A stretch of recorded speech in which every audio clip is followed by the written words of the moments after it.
Si je vous dis revers et jeux vidéo, vous pensez à un informaticien russe?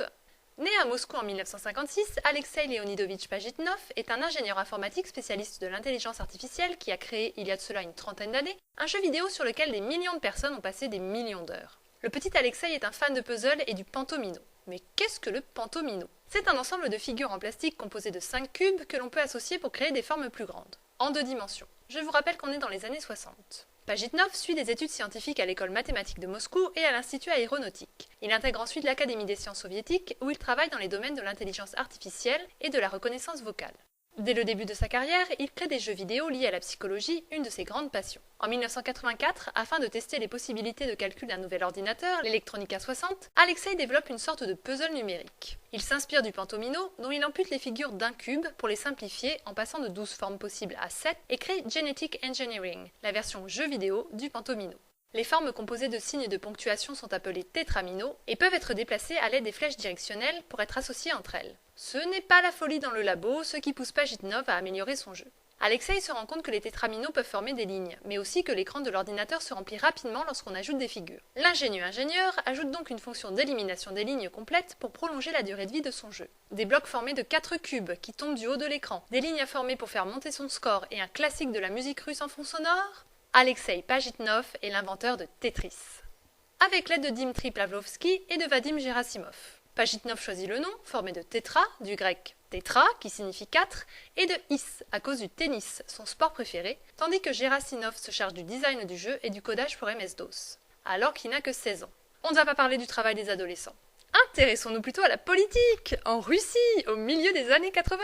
Sans rentrer dans les détails, le gouvernement en place fait rapidement comprendre à Pajitnov qu'il ne faut pas qu'il espère toucher un rouble pour son invention. Car vendre un jeu vidéo pour s'enrichir, c'est capitaliste, donc c'est mal.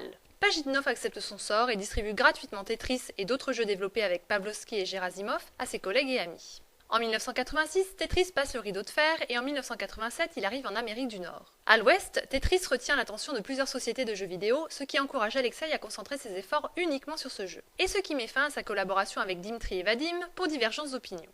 L'État russe n'étant pas familier avec la protection intellectuelle et l'exploitation de licences, Tetris est copié et distribué la plupart du temps en toute illégalité par plusieurs fabricants de jeux vidéo. 2 millions de copies du jeu sont vendues en 1988. Suite à quelques batailles juridiques, Nintendo gagne à la fin, ce qui permet à la firme japonaise d'inclure Tetris dans le pack de son nouveau produit, la Game Boy, en 1989. Et l'association de la console de jeux portable et du puzzle russe s'avère plutôt gagnante. 1,4 million de ventes la première année, juste en France. La version sur NES s'écoule à 8 millions d'exemplaires et est utilisée en championnat depuis 2010. Revenons-en à notre ingénieur russe. En 1991, la situation politique en URSS devient compliquée et Alexei quitte Moscou pour les États-Unis. Il travaille pour Microsoft et développe plusieurs jeux de logique, dont Pandora's Box, basés sur la résolution de différents types de puzzles. En 1996, année où la Russie lui cède enfin les droits de Tetris, Alexei s'associe à Hank Rogers et crée la Tetris Company, et devient millionnaire. Un détail pour Pajitnov qui prend la vie comme elle vient, tout en continuant à développer des jeux vidéo comme Weltris, un Tetris en 3D, et Exis, un puzzle à base d'hexagones. Si vous êtes fan de Tetris et pas encore traumatisé par Korobeiniki, j'ai 2 bonnes nouvelles pour vous.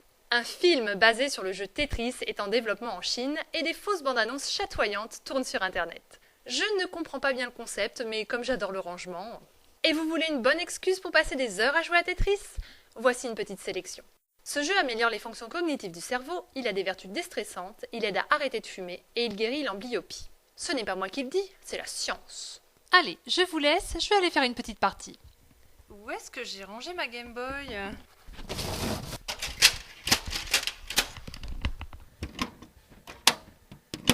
Ah oui, dans les années 90.